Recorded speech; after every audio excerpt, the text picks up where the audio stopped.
Hi, ഞാൻ ചേതക്. ഇന്ന് നമ്മൾ നോക്കാൻ പോകുന്നത് ഒരു ഓട്ടോകാഡ് പ്ലാൻ എങ്ങനെ സ്കെച്ചപ്പിലേക്ക് ഇമ്പോർട്ട് ചെയ്തിട്ട് നമുക്ക് സ്കെച്ചപ്പിൽ മോഡൽ ചെയ്യാവുന്നതാണ്. അപ്പം നമുക്ക് വീഡിയോ കാണാം. ഇന്ന് നമ്മൾ നോക്കാൻ പോകുന്നത് ഒരു ഓട്ടോകാഡ് പ്ലാൻ എങ്ങനെ നമുക്ക് സ്കെച്ചപ്പിലേക്ക് ഇമ്പോർട്ട് ചെയ്തിട്ട് സ്കെച്ചപ്പിൽ മോഡൽ ചെയ്യാന്നുള്ളതാണ്. അപ്പം ഒരു ഓട്ടോകാഡ് പ്ലാൻ നമുക്ക് സ്കെച്ചപ്പിലേക്ക് ഇമ്പോർട്ട് ചെയ്യാൻ വേണ്ടിയിട്ട് നമ്മൾ ഫയലിൽ വരാം. ഫയലിൽ ഇമ്പോർട്ട് ഉണ്ടാവും. ഇമ്പോർട്ട് ക്ലിക്ക് ചെയ്യാം. അപ്പോൾ ഇങ്ങനൊരു വിൻഡോ ഓപ്പൺ ആയിട്ട് വരും. ഇതിൽ താഴെ ഇവിടെ വന്നിട്ട് നമ്മുടെ ഫയൽ ടൈപ്പ് ഈ ഒരു ഓട്ടോകാഡ് ഫയൽ DWG-DXF തന്നെയാണോ എന്ന് ഉറപ്പ് വരുത്തുക. ഇപ്പോൾ വല്ല 3ds ഫയലോ അങ്ങനെ എന്തെങ്കിലും ആണെന്നുണ്ടെങ്കിൽ നമ്മൾ ഈ ഓട്ടോകാഡ് പ്ലാൻസും നമുക്ക് ഈ ലൊക്കേഷനിൽ കാണാൻ വേണ്ടി പറ്റില്ല. ഈ ഒരു 3ds ഫയൽസ് മാത്രമേ കാണാൻ പറ്റുള്ളൂ. അപ്പോൾ ഇത് മാറ്റിയിട്ട് നമുക്ക് ഓട്ടോകാഡ് ഫയൽസ് ആക്കി കൊടുക്കും. എന്നിട്ട് നമുക്കിതിൽ ഏത് പ്ലാനാണോ ഇമ്പോർട്ട് ചെയ്യേണ്ടത് ആ ഒരു പ്ലാൻ സെലക്ട് ചെയ്യാം. എന്നിട്ട് ഇമ്പോർട്ട് കൊടുക്കുന്നതിന് മുമ്പ് നമുക്കിവിടെ ഒരു ഓപ്ഷൻസ് ഉണ്ട്. ഈ ഓപ്ഷൻസ് കൊടുത്തിട്ടുണ്ടെങ്കിൽ നമുക്ക് ഈ ഫസ്റ്റ് കാണുന്ന ഈ ഒരു 2 ബോക്സും ചെക്ക് ചെയ്യാം. അതുപോലെ തന്നെ ഇതിൽ താഴത്തെ യൂണിറ്റ്സ് ഉണ്ടാവും. ഇത് നമുക്ക് എന്ത് യൂണിറ്റ് ആണോ വേണ്ടത് ആ യൂണിറ്റ് ആക്കി കൊടുക്കാം. അപ്പം ഞാനിവിടെ സെൻറ്റിമീറ്റേഴ്സ് ആണ് യൂസ് ചെയ്യുന്നത്, അതുകൊണ്ട് സെൻറ്റിമീറ്റർ സെലക്ട് ചെയ്തിട്ട് ഞാൻ ഓക്കെ കൊടുക്കുകയാണ്. എന്നിട്ട് ഇത് ഇമ്പോർട്ട് ചെയ്യാം. അപ്പോൾ നമുക്കിവിടെ ഇമ്പോർട്ട് റിസൾട്ട്സിൽ നമുക്ക് എത്ര ലെയേഴ്സ് ഉണ്ട്, ആർക്സ് ഉണ്ട് എന്ന സംഭവങ്ങളൊക്കെ നമുക്കിവിടെ കാണിച്ചു തരും. ജസ്റ്റ് ഒന്ന് ക്ലോസ് ചെയ്യാം. അപ്പോൾ നമ്മുടെ പ്ലാൻ ഇവിടെ ഇമ്പോർട്ട് ആയിട്ടുണ്ടാവും. ഈ ഒരു പ്ലാൻ ഇമ്പോർട്ട് ആയി കഴിഞ്ഞിട്ട് നമ്മൾ ആദ്യം ഒന്ന് പോയിട്ട് നമ്മുടെ ഈ ഒരു പ്ലാനിൻ്റെ സൈസൊക്കെ കറക്റ്റ് ആണോ എന്ന് ചെക്ക് ചെയ്യുക. അപ്പം അതിനുവേണ്ടി ടേപ്പ് മെഷർ ടൂൾ എടുത്തുകൊണ്ട് ഞാൻ ജസ്റ്റ് ഒന്ന് ഈ ഒരു ഡോറോ വിൻഡോയോ അങ്ങനെ നമുക്ക് അറിയാവുന്ന ഒരു മെഷർമെൻറ്റ് ജസ്റ്റ് ഒന്ന് അളന്ന് നോക്കാം. ഇപ്പം ഈ ഡോറ് 100 സെൻറ്റിമീറ്റർ ഉള്ളത് അത് തന്നെയാണ് വേണ്ടത്. ഇത് കറക്റ്റാണ്. ഇനി ചിലപ്പോൾ നമ്മൾ ഈ പ്ലാൻ ഇമ്പോർട്ട് ചെയ്യുമ്പം നമ്മൾ കറക്റ്റ് സൈസ് കൊടുത്തിട്ടുണ്ടെങ്കിൽ പോലും ഇതിൻ്റെ സൈസിന് ചിലപ്പോൾ ഡിഫറൻസ് ഉണ്ടാവാറുണ്ട്. അതിപ്പം ഒരു വിധമൊക്കെ ആണെങ്കിൽ നമ്മൾ കറക്റ്റ് യൂണിറ്റ് കൊടുത്താൽ റെഡിയാവും. ചിലപ്പോൾ നമ്മൾ ഓട്ടോകാഡിലൊക്കെ എന്തെങ്കിലും സ്കെയിൽ ഡിഫറൻസ് ഒക്കെ വരുമ്പം ചിലപ്പോൾ ഈ ഒരു പ്ലാനിൻ്റെ ചിലപ്പോൾ പ്ലാൻ വലുതായി പോകും, ചിലപ്പോൾ ചെറുതായി പോകും, അങ്ങനത്തെ പ്രശ്നങ്ങൾ വരാറുണ്ട്. അപ്പം ഒരു എക്സാമ്പിളിന് ഇപ്പം നമ്മുടെ പ്ലാന് ഇപ്പം കുറച്ച് വലുതായിട്ടാണ് വന്നത്. ഇപ്പോൾ ഈ ഒരു പ്ലാന് വളരെ വലുതായിട്ടാണ് ഇവിടെ ഇമ്പോർട്ട് ആയിരിക്കുന്നത്. ഇതൊന്ന് അളന്ന് നോക്കുകയാണെന്നുണ്ടെങ്കിൽ ഇവിടെ നിന്ന് ഇങ്ങോട്ടേക്ക് ഇതിന് 10,000 സെൻറ്റിമീറ്റർ ഉള്ളത്, നമുക്കാകെ വേണ്ടത് 100 സെൻറ്റിമീറ്റർ ആണ്. അപ്പോൾ നമ്മൾ സ്കെയിൽ കൊടുത്തിട്ടും അത് വെച്ച് വലുതായിട്ടാണ് വന്നതെന്നുണ്ടെങ്കിൽ നമുക്ക് എന്ത് ചെയ്യാം, ഈ ഒരു പ്ലാൻ ഫുൾ സെലക്ട് ചെയ്യാം. ഇതെല്ലാം ഒരു ഗ്രൂപ്പായിരിക്കും ഉണ്ടാവുക. ഇതിനൊന്ന് അൺഗ്രൂപ്പ് ചെയ്യാൻ വേണ്ടിയിട്ട് റൈറ്റ് ക്ലിക്ക് ചെയ്യാം, എക്സ്പ്ലോഡ് കൊടുക്കാം. ഇപ്പോൾ ഇത് ഓരോ പീസും വേറെ വേറെ ആയിട്ടുണ്ടാവും. ഇനി നമ്മളൊന്ന് ടേപ്പ് മെഷർ ടൂൾ എടുക്കുക. എന്നിട്ട് ഇപ്പം ഇവിടുന്ന് ഇങ്ങോട്ടേക്ക് നമുക്ക് വേണ്ടത് 100 ആണ്, ഇവിടെ ഉള്ളത് 10,000 ആണ്. അപ്പോൾ എന്ത് ചെയ്യാം, ജസ്റ്റ് ഒന്ന് കൺട്രോൾ പ്രസ് ചെയ്യാം. എന്നിട്ട് ഈ ഒരു ഇവിടുന്ന് ഇങ്ങോട്ടേക്ക് ജസ്റ്റ് വെച്ചിട്ട് ഒന്ന് ക്ലിക്ക് ചെയ്യാം. എന്നിട്ട് ഒന്ന് 100 ടൈപ്പ് ചെയ്ത് എൻ്റർ അടിക്കാം. അപ്പം ഇവിടെ ഒരു വാണിംഗ് കാണിക്കും, ഇതിന് യെസ് കൊടുക്കുക. അപ്പം നമ്മുടെ ഈ ഒരു പ്ലാന് ഇതുപോലെ സൈസ് കുറഞ്ഞിട്ടുണ്ടാകും. അപ്പം നമ്മൾ ഈ ഒരു എമൗണ്ട് കൊടുക്കുമ്പം ഈ ഒരു സീനിലുള്ള പുറത്തുനിന്ന് ഇമ്പോർട്ട് ചെയ്ത കോമ്പോണൻ്റ് അല്ലാത്ത എല്ലാത്തിൻ്റെയും സൈസ് ഈ ഒരു പ്രപ്പോർഷനിൽ കുറഞ്ഞിട്ടുണ്ടാവും. ഇനി നമ്മൾ അളന്ന് നോക്കുകയാണെന്നുണ്ടെങ്കിൽ ഇവിടെ നിന്ന് ഇങ്ങോട്ടേക്ക് 100 സെൻറ്റിമീറ്റർ ആയിരിക്കും. അപ്പം ഇതിൽ എനിക്ക് ഈ 2 പ്ലാൻസ് ആണ് വേണ്ടത്. ഇത് ഗ്രൗണ്ട് ഫ്ലോർ ആണ്, ഇത് ഫസ്റ്റ് ഫ്ലോർ ആണ്. ഇത് രണ്ടും വേണ്ട. ഞാനിതൊന്ന് ജസ്റ്റ് ഡ്രാഗ് ചെയ്ത് ഡിലീറ്റ് ചെയ്യാണ്. ഇനി ഇതാണ് നമ്മുടെ ഗ്രൗണ്ട് ഫ്ലോർ വരുന്നത്. അപ്പോൾ എനിക്ക് ആദ്യം ഈ ഗ്രൗണ്ട് ഫ്ലോറിലാണ് വർക്ക് ചെയ്യേണ്ടത്. ഞാൻ ആദ്യം ഈ ഒരു ഗ്രൗണ്ട് ഫ്ലോർ ഫുള്ളായിട്ട് സെലക്ട് ചെയ്തിട്ട് ഇതിനെ മാത്രമായിട്ടൊരു ഗ്രൂപ്പാക്കി മാറ്റുകയാണ്. ഇനി നമുക്ക് ആദ്യം വേണ്ടത് ഇതിനൊരു പ്ലിന്ത് വരയ്ക്കുക എന്നുള്ളതാണ്. അപ്പം ഒരു പ്ലിന്ത് വരയ്ക്കാൻ വേണ്ടിയിട്ട് പെട്ടെന്ന് ഈസി ആയിട്ട് വരയ്ക്കാൻ വേണ്ടി നമുക്കൊന്ന് ടോപ്പ് വ്യൂ ഇടാം. ഇനി ഈ ഒരു പ്ലാൻ കറക്റ്റ് ഒരു റെക്റ്റാങ്കിൾ ഷേപ്പിലൊക്കെ ഉള്ളതുണ്ടെങ്കിൽ നമുക്ക് റെക്റ്റാങ്കിൾ ഉപയോഗിച്ച് വരയ്ക്കാം. അതല്ലെങ്കിൽ നമുക്ക് കുറേ റെക്റ്റാങ്കിൾസ് വെച്ചിട്ട് ഇങ്ങനെ വരയ്ക്കുകയും ചെയ്യാം. ഞാനിപ്പോൾ ഇവിടെ ലൈൻ എടുക്കുകയാണ്. ലൈൻ എടുത്ത് ഈ ഒരു പ്ലാനിൻ്റെ പുറത്ത് കൂടെ നമുക്കൊന്ന് ട്രേസ് ചെയ്യാം. ഇതുപോലെ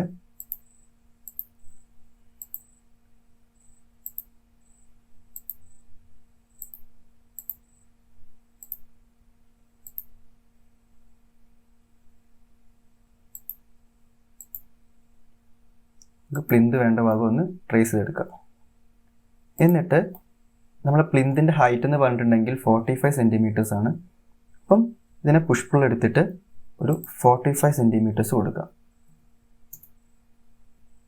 ഇനി നമുക്ക് ഈ ഒരു പ്ലിന്തിൻ്റെ മേലെയാണ് നമ്മളെ വോൾസൊക്കെ വരയ്ക്കേണ്ടത്. അപ്പം ഈ ഒരു പ്ലാൻ ഇപ്പോൾ ഉള്ളത് ഈ പ്ലിന്തിൻ്റെ അടിയിലായിരിക്കും.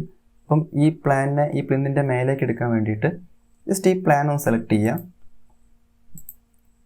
ഒന്ന് മൂവ് ടൂൾ എടുക്കാം, ഷോർട്ട് കീ M ആണ്. എന്നിട്ട് ജസ്റ്റ് ഏതെങ്കിലും ഒരു മൂല പിടിച്ചിട്ട് ഈ ഒരു പ്ലാനിനെ നേരെ മേലേക്ക് മൂവ് ചെയ്യാം. ഇനി നമുക്ക് വരയ്ക്കേണ്ടത് വോൾസ് ആണ്. പക്ഷേ ഈ വോൾസ് വരയ്ക്കുന്നതിന് മുമ്പേ നമ്മൾ ഈ ഒരു പ്ലിന്തിനൊന്ന് ഗ്രൂപ്പ് ആക്കാം. നമ്മൾ ഈ സ്കെച്ചപ്പിൽ വർക്ക് ചെയ്യുമ്പം നമ്മൾ ഓരോന്ന് വരച്ച് കഴിഞ്ഞാലും അതിനൊരു ഗ്രൂപ്പ് ആക്കിയിട്ട് മാറ്റാം. അപ്പം നമ്മൾ അല്ലാതെ ക്രിയേറ്റ് ചെയ്തിട്ടുണ്ടെങ്കിൽ ഇതെല്ലാം ഒന്നായിട്ടായിരിക്കും വരിക. അപ്പോൾ നമുക്കിതിനെ ഒരു ഭാഗം എഡിറ്റ് ചെയ്യാനും മാറ്റാനും നീക്കി വെക്കാനൊക്കെ വളരെ ബുദ്ധിമുട്ടായിരിക്കും. അതുകൊണ്ട് ഇപ്പം ഓരോന്ന് ക്രിയേറ്റ് ചെയ്ത് കഴിഞ്ഞിട്ടുണ്ടെങ്കിലും അതിനെ ഒരു ഗ്രൂപ്പ് ആക്കിയിട്ട് മാറ്റാം. അപ്പം ഈ വോൾസ് വരയ്ക്കുന്നതിന് മുമ്പായിട്ട് ഞാൻ ഈ പ്ലിന്തിനെ ഫുൾ സെലക്ട് ചെയ്തിട്ട് ഒരു ഗ്രൂപ്പ് ആക്കിയിട്ട് മാറ്റുകയാണ്. ഇനി നമുക്കിവിടെ വോൾസ് വരയ്ക്കാം. അപ്പം വോൾസ് വരയ്ക്കാൻ കുറച്ചും കൂടി ഈസി ആയിട്ട് കാണാൻ വേണ്ടിയിട്ട് നമുക്കിതിനെ ടോപ്പ് വ്യൂ ഇടാം. ഇനി നമുക്ക് വോൾസ് വേണമെങ്കിൽ ലൈൻ ടൂൾ ഉപയോഗിച്ച് വരയ്ക്കാം, അല്ലെങ്കിൽ റെക്റ്റാങ്കിൾ ടൂൾ ഉപയോഗിച്ചിട്ട് വരയ്ക്കാം.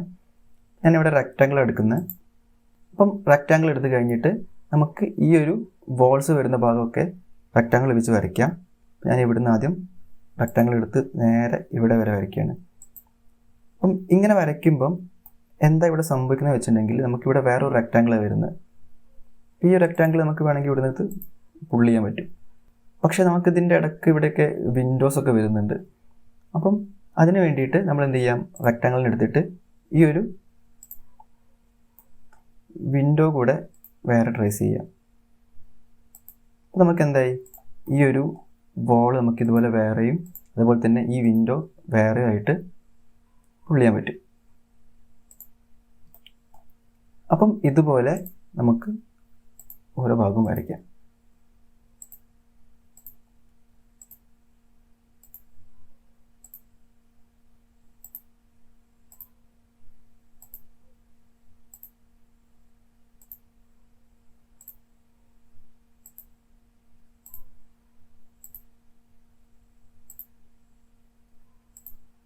വിൻഡോ വരുന്ന ഭാഗത്തൊക്കെ ഇതുപോലെ വരയ്ക്കാം.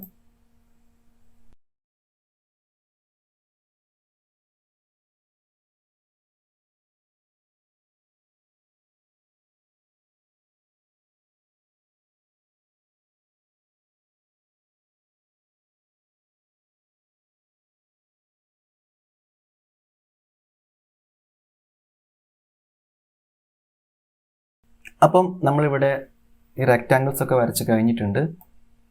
ഇനി നമുക്ക് ഇതുപോലെ വാളിൽ ക്ലിക്ക് ചെയ്തിട്ട് ഇതുപോലെ പുള്ള് ചെയ്യാൻ പറ്റും. പക്ഷേ ഇതിൻ്റെ കളർ ഇപ്പം വൈറ്റ് അല്ലേ. എന്നാൽ നമ്മൾ വേറെ എവിടെയെങ്കിലുമൊക്കെ ഒന്ന് പൊക്കി നോക്കുമ്പം ഈ കളർ ഉണ്ടോ, ഗ്രേ ആണ് വരുന്നത്. അപ്പം ഇങ്ങനെ വരാനുള്ള കാരണം ഇതിൻ്റെ ഫേസ് തിരിഞ്ഞു പോണതാണ്. അതായത് ഇപ്പം ഇവിടെ ഒരു ബോക്സ് വരയ്ക്കാം. അപ്പോൾ ഇതിൻ്റെ കളർ നമുക്കിവിടെ വരുന്നത് വൈറ്റാണ്. പക്ഷേ ഈ ഒരു ബോക്സിൻ്റെ ഉള്ളിൽ നോക്കുകയാണെങ്കിൽ നമുക്കിവിടെ ഗ്രേ കളറാണ് ഉണ്ടാവുക. അപ്പം ഇവിടെ വൈറ്റാണ് ഉള്ളത്. അപ്പം ഇത് തിരിഞ്ഞിട്ടുണ്ടെങ്കിൽ നമുക്ക് ഈ ഒരു കളറായിരിക്കും വരിക. ഇപ്പം ഈ ഒരു ഫേസ് ഇതിനെ ഒന്ന് റൈറ്റ് ക്ലിക്ക് ചെയ്തിട്ട് നമ്മൾ റിവേഴ്സ് ഫേസ് കൊടുക്കുകയാണെങ്കിൽ ഇതിൻ്റെ ഉള്ളിലുള്ള ഭാഗമായിരിക്കും ഇവിടെ വരിക. ഉള്ളിൽ വൈറ്റ് കളറും ആയിരിക്കും ഉണ്ടാവുക. അപ്പം ഇത് ഇങ്ങനെയായി പോകുന്നതാണ് നമ്മളിവിടെ കാണുന്ന ഈ ഒരു ഗ്രേ കളർ. അപ്പം ഇങ്ങനെ വരികയാണെങ്കിൽ എന്ത് ചെയ്യാം, ഇത് സെലക്ട് ചെയ്യാം, റൈറ്റ് ക്ലിക്ക് ചെയ്യാം, അതിൽ റിവേഴ്സ് ഫേസസ് ഉണ്ടാവും. അത് ക്ലിക്ക് ചെയ്തിട്ടുണ്ടെങ്കിൽ നമുക്കിതുപോലെ വൈറ്റ് കളറിന് വരും. അപ്പം ഇതിൽ കുറേ ഭാഗത്ത് ഇതുപോലെ ഗ്രേ ആണ് വരുന്നത്. അപ്പോൾ നമുക്ക് വേണമെങ്കിൽ ഒന്നെങ്കിൽ നമുക്കിതിനെ ഓരോന്ന് സെലക്ട് ചെയ്ത് റൈറ്റ് ക്ലിക്ക് ചെയ്ത് റിവേഴ്സ് ഫേസ് കൊടുക്കാം, അല്ലെങ്കിൽ ഇതുപോലെ കൺട്രോൾ ഹോൾഡ് ചെയ്ത് മൾട്ടിപ്പിൾ സെലക്ഷൻ നടത്തിയിട്ട് അതിനെ റൈറ്റ് ക്ലിക്ക് ചെയ്തിട്ട് റിവേഴ്സ് ഫേസ് കൊടുക്കാം. അല്ലെങ്കിൽ നമുക്ക് ഈ ഒരു പ്ലാനും അതേപോലെ തന്നെ പ്ലിന്തും ഒന്ന് ഹൈഡ് ചെയ്തിട്ട് എല്ലാം കൂടെ സെലക്ട് ചെയ്തിട്ട് അതിനെ റിവേഴ്സ് ചെയ്യാം. അപ്പോൾ അതിന് വേണ്ടിയിട്ട് ഞാനിപ്പോൾ ഈ ഒരു പ്ലാനും അതേപോലെ തന്നെ പ്ലിന്തും എനിക്ക് ഹൈഡ് ചെയ്യണം. അപ്പോൾ അതിന് നമ്മൾ എന്ത് ചെയ്യണം, ഇവിടെ ലെയേഴ്സ് ഉണ്ടാക്കണം. അപ്പോൾ ഒന്ന് ആഡ് ലെയർ കൊടുക്കാം. ഫസ്റ്റ് ലെയറിൻ്റെ പേര് ഞാൻ പ്ലാൻ കൊടുക്കുകയാണ്. ഒരു ലെയറും കൂടി ഉണ്ടാക്കി അതിൻ്റെ പേര് പ്ലിന്ത് കൊടുക്കുകയാണ്. ഇനി ഈ ഒരു പ്ലാനിനെ നമുക്ക് ഈ പ്ലാൻ എന്ന് പറഞ്ഞ ലെയറിലേക്ക് ഇടണമെന്നുണ്ടെങ്കിൽ നമ്മൾ ഈ പ്ലാനിനെ സെലക്ട് ചെയ്യുക. ഇവിടെ ഒരു ലെയേഴ്സ് ഉണ്ടാവും, അത് ക്ലിക്ക് ചെയ്യുക, എന്നിട്ട് പ്ലാൻ കൊടുക്കാം. അപ്പം ഈ ഒരു പ്ലാൻ എന്ന ലെയറിലേക്ക് ആയിട്ടുണ്ടാവും ഈ പ്ലാന്. അതുപോലെ പ്ലിന്ത് സെലക്ട് ചെയ്യുക, ഇവിടെ ഡ്രോപ്പ് ഡൗൺ ചെയ്തിട്ട് ഇതിനെ പ്ലിന്ത് എന്നുള്ള ലെയറിലേക്ക് കൊടുക്കാം. ഇനി നമ്മൾ പ്ലാനിനെ ഇവിടെ ഒന്ന് ഹൈഡ് ചെയ്തിട്ടുണ്ടെങ്കിൽ ആ പ്ലാൻ ഹൈഡാവും, അതേപോലെ തന്നെ പ്ലിന്തും ഹൈഡാവും. ഇനി നമുക്ക് ഇതുപോലെ ഒന്ന് കൺട്രോൾ ഹോൾഡ് ചെയ്തിട്ട് ഒന്ന് ക്ലിക്ക് ചെയ്ത് ഡ്രാഗ് ചെയ്തിട്ട് ഈ ഒരു ഗ്രേ ആയിട്ടുള്ള ഭാഗങ്ങളൊക്കെ സെലക്ട് ചെയ്യാം. കൺട്രോൾ ഹോൾഡ് ചെയ്യാം, സെലക്ട് ചെയ്യാം.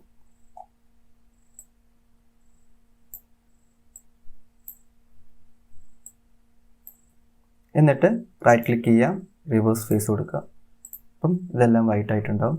ഇനി നമുക്ക് വേണമെങ്കിൽ ഇത് ചെയ്യാം, പ്ലാനും പ്ലിന്തും ടിക്ക് ഓൺ ചെയ്യാം. ഇനി പുഷ് പുൾ ടൂൾ എടുക്കുക. എന്നിട്ട് നമ്മൾ ഈ വാളിന് വേണ്ടി വരച്ച റെക്റ്റാങ്കിളിൻ്റെ മേലെ കൊണ്ടുവയ്ക്കുക. എന്നിട്ട് ഒന്ന് ക്ലിക്ക് ചെയ്ത് മേലേക്ക് ഡ്രാഗ് ചെയ്തിട്ട് നമുക്ക് വേണ്ടത് 300 സെൻറ്റിമീറ്റർ ആണ്. അപ്പം 300 ടൈപ്പ് ചെയ്യുക, എൻ്റർ അടിക്കുക.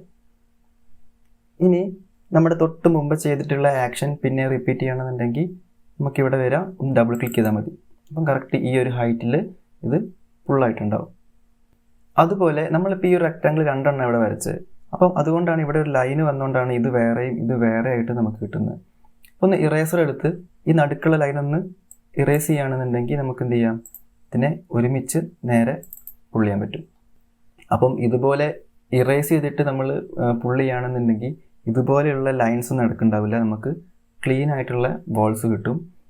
ഇത് വേണേൽ നമുക്ക് ഇത് കഴിഞ്ഞതിന് ശേഷവും ഇവിടുന്ന് ഇറേസ് ചെയ്യാം. അപ്പം കഴിയുന്നതും ഇറേസ് ചെയ്തിട്ട് ചെയ്യുകയാണെങ്കിൽ കുറച്ചും കൂടെ വൃത്തിയുണ്ടാവും.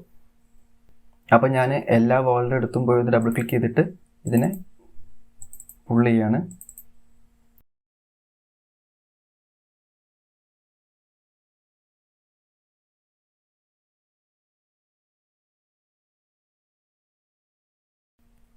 അപ്പോൾ ഇവിടെ ഈ ഒരു വിൻഡോൻ്റെ അവിടെ എനിക്ക് വരയ്ക്കാൻ മറന്നു പോയിട്ടുണ്ട്.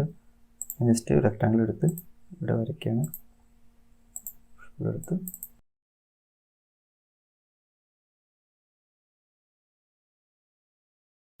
അപ്പം നമ്മുടെ വാൾസ് എല്ലാം എക്സ്ട്രൂഡ് ചെയ്തിട്ടുണ്ട്. നമുക്കിവിടെ വിൻഡോയും വെന്റിലേഷനും ഒക്കെ ഉണ്ട്. അപ്പോൾ ഈ വിൻഡോന് വേണ്ടി നമുക്കിവിടെ ഒരു 60 കൊടുക്കാം. ഇനി ഇവിടെ ഡബിൾ ക്ലിക്ക് ചെയ്യുകയാണെങ്കിൽ ഇവിടെ 60 വരും. അതുപോലെ നമുക്ക് എല്ലാ വിൻഡോസിനും 60 കൊടുക്കാം.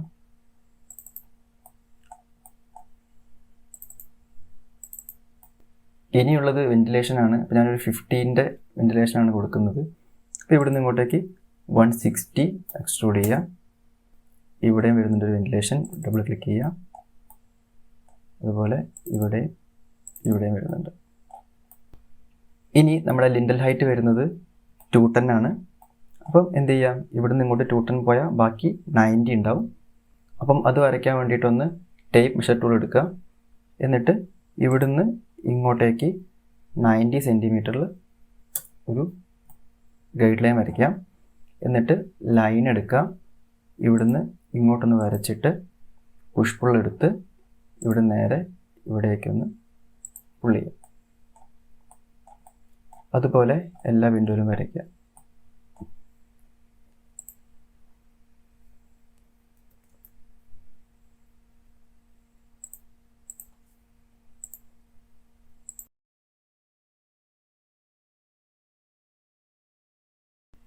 എല്ലാവരും ഷോർട്ട് കീസ് യൂസ് ചെയ്തിട്ട് വരയ്ക്കാൻ വേണ്ടി ശ്രമിക്കുക. അപ്പം ടേപ്പ് മെഷർ ടൂളിൻ്റെ ഷോർട്ട് കീ T,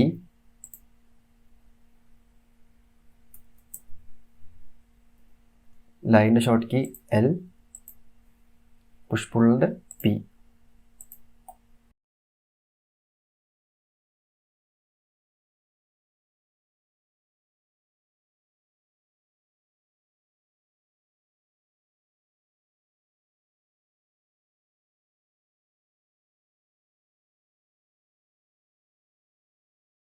ഞാനിവിടെ ഒരു എക്സ്റ്റീരിയറാണ് മോഡൽ ചെയ്യുന്നത്. അതുകൊണ്ട് തന്നെ ഞാൻ ഇതിൻ്റെ ഉള്ളിലൊന്നും ഇതുപോലെ വരയ്ക്കുന്നൊന്നുമില്ല, ജസ്റ്റ് ഒന്ന് പുറത്തൊക്കെ വരച്ചിട്ടുണ്ട്. അപ്പം നമുക്കിവിടെ കുറേ ഗൈഡ് ലൈൻസ് ഉണ്ട്. അപ്പോൾ ഇതെല്ലാം കൂടെ ഒരുമിച്ച് ഡിലീറ്റ് ചെയ്യണമെന്നുണ്ടെങ്കിൽ എഡിറ്റിൽ വരിക, അതിൽ ഡിലീറ്റ് ഗൈഡ്സ് കൊടുക്കുക. എല്ലാ ഗൈഡ് ലൈൻസും പോയിക്കോളും. ഇനി നമ്മൾ ഈ ഒരു മോഡലിൽ കുറേ ലൈൻസ് ഒക്കെ ഉണ്ട്, അപ്പോൾ അതിനൊന്ന് ക്ലീൻ ചെയ്യാം. അതിന് ഇറേസർ എടുക്കാം. എന്നിട്ട് ഈ ലൈൻസൊക്കെ ഇതുപോലെ ക്ലിക്ക് ചെയ്ത് ഡ്രാഗ് ചെയ്ത് ഡിലീറ്റ് ചെയ്തേക്കാം.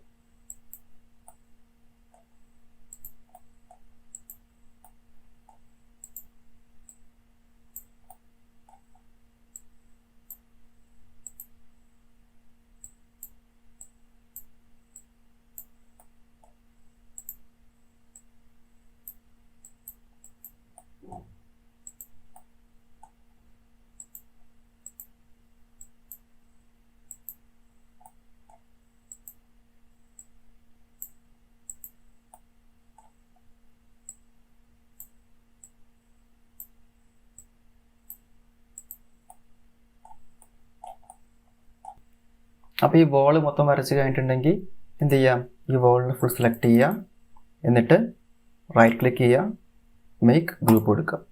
നമ്മൾ ഈ വോളിനെ ഒരു ഗ്രൂപ്പാക്കി മാറ്റി. ഇനി നമുക്കിവിടെ പർഗോള വരുന്നുണ്ട്. അപ്പോൾ അത് വരയ്ക്കാൻ വേണ്ടിയിട്ട് ഇതുപോലെ റെക്റ്റാങ്കിൾ എടുക്കാം, എന്നിട്ട് ജസ്റ്റ് വരയ്ക്കും.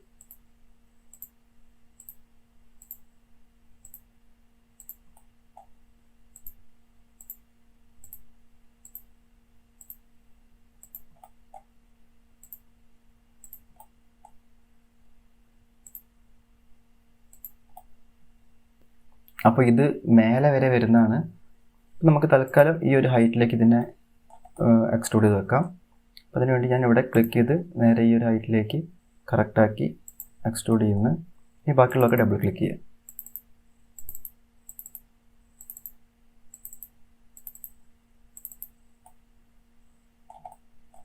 ഇത് താഴെ നിന്നാണ് വരേണ്ടത്. ഇപ്പം എന്ത് ചെയ്യാം, ഇതിനെ ജസ്റ്റ് ഇവിടെ നിന്ന് പുൾ ചെയ്തിട്ട് ഈ ഒരു ലെവലിലേക്ക് വെക്കാം. ഇനി ബാക്കിയുള്ളതൊക്കെ ഒന്ന് ഡബിൾ ക്ലിക്ക് ചെയ്യാം.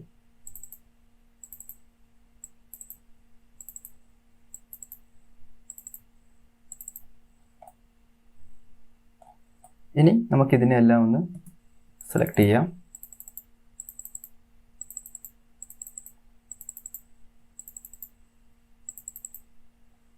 എന്നിട്ട് റൈറ്റ് ക്ലിക്ക് ചെയ്യാം, മേക്ക് ഗ്രൂപ്പ് കൊടുക്കാം. അപ്പം ഈ വീഡിയോൻ്റെ ലെങ്ത് ഞാൻ ഓവർ കൂട്ടി നിങ്ങളെ ബോർ അടിപ്പിക്കുന്നില്ല. ഇതിൻ്റെ ബാക്കി നമുക്ക് അടുത്ത വീഡിയോയിൽ നോക്കാം. ഈ വീഡിയോ എല്ലാവർക്കും യൂസ്ഫുൾ ആയെന്ന് വിചാരിക്കുന്നു. അപ്പോൾ നിങ്ങളുടെ ഫീഡ്ബാക്സും അല്ലെങ്കിൽ ഇത് ഡൗട്ടൊക്കെ ഉണ്ടെങ്കിൽ അതെനിക്ക് ഇൻസ്റ്റയിലോ അല്ലെങ്കിൽ കമൻ്റ് ആയിട്ടോ അറിയിക്കുക. അപ്പം നമുക്ക് അടുത്ത വീഡിയോയിൽ കാണാം.